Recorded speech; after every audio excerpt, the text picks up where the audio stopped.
उल्हासनगरच्या बेवॉच बारवर अखेर उल्हासनगर महापालिकेनं कारवाईला सुरुवात केली आहे। ऑर्केस्ट्राच्या नावाखाली सुरू असलेल्या डान्स बारची एबीपी माझाने पोलखोल केल्यानंतर पोलीस आणि महापालिकेनं या बारची पाहणी केली होती।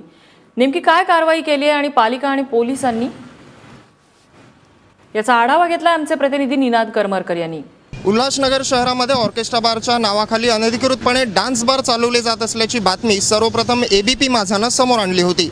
यानंतर उशिरानं जाग आलेल्या पोलिसांनी उल्हासनगरातल्या काही बारवर धाड टाकली। मात्र ही धाड होती की पाहणी दौरा असा प्रश्न यानंतर पडला होता। त्यापैकीच एक असलेला हा बेवॉच बार आहे। या बेवॉच बारवर मागच्या सोमवारी उल्हासनगर पोलिसांनी धाड टाकली होती आणि तिथे जी पाहणी केली होती उल्हासनगर महानगरपालिकेच्या अधिकाऱ्यांना सोबत घेऊन उल्हासनगरचे सहाय्यक पोलीस आयुक्त तोटावार आणि पालिकेचे काही अधिकारी सुद्धा त्यांच्यासोबत होते।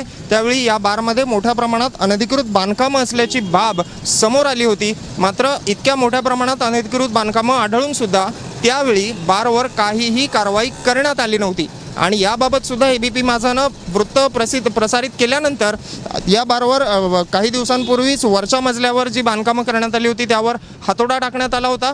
उल्हासनगरचे महापालिकेचे जे आयुक्त सुधाकर शिंदे हे स्वतः या कारवाईवेळी उपस्थित होते आणि त्यावेळी अशी बाब निदर्शनास आली होती की हा जो संपूर्ण बार आहे हा अनधिकृत आहे आणि हा संपूर्ण बार पाडण्याचे आदेश आयुक्त सुधाकर शिंदे यांनी दिले होते आणि त्याचंच फलित जे आहे ते आज आपण या ठिकाणी पाहू शकतोय। बेवॉच हा बार पूर्णपणे पाडण्याची कारवाई आज सुरू झालेली आहे।